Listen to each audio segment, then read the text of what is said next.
బాగుంది, బాలేదు, okay okay okay. Hi friends, Thalaivar Rajinikanth గారి కూలీ మూవీ చూసి వచ్చాను. ఇంకా మూవీ ఎలా ఉందంటే బాగుంది, బాలేదు, okay okay okay. First of all ఇది ఎల్సియు మూవీ కాదు, లోకేష్ కనకరాజన్ యూనివర్స్లో ఉండే మూవీ కాదు.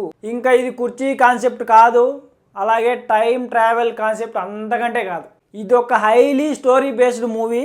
శోభిన్తోనే సినిమా స్టార్ట్ అవుతుంది అనమాట. ఒక మంచి కాన్సెప్ట్తో సినిమా అనేది స్టార్ట్ అవుతుంది అనమాట. ఆ తర్వాతే అసలు మ్యాటర్ స్టార్ట్ అయిపోతుంది. అసలు డైరెక్టర్ ఏం చెప్పాలనుకుంటున్నాడు, స్టోరీ ఎందుకు ఎలా వెళ్తుంది, అసలు స్టోరీ పాయింట్ ఏంది అనే క్వశ్చన్ మార్కులు మీ మైండ్లో స్టార్ట్ అయిపోతాయి. ఇంకా చెప్పాలంటే ఫస్ట్ హాఫ్లో ఓ హై రేంజ్ సీన్స్ అవి ఇవి ఏం పెద్దగా లేవు. ఇంకా రజనీకాంత్ గారికి కూడా ఓ హై ఎలివేషన్ సీన్స్ అయితే పెద్దగా పెట్టలేదు, ఒక 2-3 ఉంటాయి ఫస్ట్ హాఫ్ లో అంతే. ఇది వచ్చేసి మెయిన్ గా స్టోరీ బేస్ పైన రన్ అయ్యే మూవీ అనమాట. ఇంకా నాగార్జున గారి సైమన్ క్యారెక్టర్ చాలా బాగుంది. ఫస్ట్ హాఫ్ లో అంతా హైలైట్ ఆయనే అనమాట.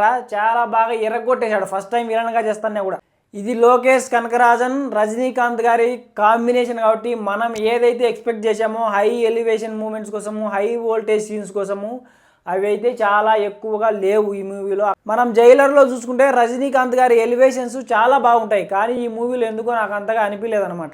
ఇంటర్వెల్ బ్లాక్ బాగానే ఉంటుంది, సరే లెబ్బంగా సెకండ్ హాఫ్ బాగానే ఉంటుంది అని ఇంటర్వెల్ కొట్టింటే అట్లా పోయినా సుస్సుకు పోయి వచ్చిన అనమాట. ఇంకా రజనీకాంత్ గారి విశ్వరూపం చూపిస్తారు సెకండ్ హాఫ్లో అని బాగా నిమ్మలంగా వచ్చి కూర్చున్నాయి. నేను ఆల్రెడీ చెప్పినా కదా, ఇన్ని క్యారెక్టర్స్ ఉంటే కలగా పులగం లాగానే ఉంటుందని. అలాగే ఉంది సినిమాలో. ఎవరిది పెద్ద ఇంపార్టెంట్ క్యారెక్టర్ కాదు, రజనీకాంత్ గారు, నాగార్జున గారు, అలాగే శోభిన్, వీళ్ళు ముగ్గురి క్యారెక్టర్లే సినిమా మొత్తం ఉంటాయి, బాగుంటాయి అన్నమాట. ఇంకా రజనీకాంత్ గారికి అంత ఏజ్ ఉన్నా కూడా ఆయనకు పడిన మంచి ఎలివేషన్ సీన్స్లో అయితే దడదడలాడించాడు అట్లే. మిగతా వాళ్ళంతా క్యామియోస్, ఏదో వస్తీమమ్మ పోతిమమ్మ అన్నట్టే ఉంటారు. ఇంకా శోభినే ఈ సినిమాకు కర్త కర్మ క్రియ, ఆయనే ఫస్ట్ నుంచి లాస్ట్ వరకు కూడా ఉంటాడు అనమాట. సినిమా మొత్తం ఉంటాడు ఆయన. ఇంకా శృతి హాసన్ కూడా సినిమా మొత్తం ఉంటుంది, ఆమె మొత్తం ఏడుస్తానే ఉంటుంది. ఆమె 3 మూవీలో ఎక్కువగా ఏడ్చింది, దాని తర్వాత ఈ మూవీలోనే అనుకుంటా అంతకంటే బాగా ఏడ్చింది. ఇంకా సాంగ్స్ పెద్దగా లేవు, మోనికా సాంగ్స్ అయితే బలుంది సినిమాలో. ఇంకా అనిరుద్ధ్ బీజిఎం బాగుంది, కానీ జైలర్ అంత లేదు. మీరు వెళ్ళాలనుకుంటే హై ఎక్స్పెక్టేషన్స్ అయితే పెట్టుకొని వెళ్ళొద్దు, ఎందుకంటే రజనీకాంత్ గారు లోకేష్ కనకరాజన్ కాంబినేషన్ అని హై వోల్టేజ్ మూమెంట్స్ ఉంటాయి, హై ఎలివేషన్స్ ఉంటాయని మాత్రం పోవద్దు. ఇది ఒక స్టోరీ బేస్డ్ మూవీ, సో అలాగే అనుకొని పోండి, సినిమా నచ్చుతుంది. నాకైతే మూవీ బాగానే ఉంది అనిపిస్తుంది. మీరు కూడా వెళ్తే కదా ఒకసారి తెలిసేది. పోండి పోండి.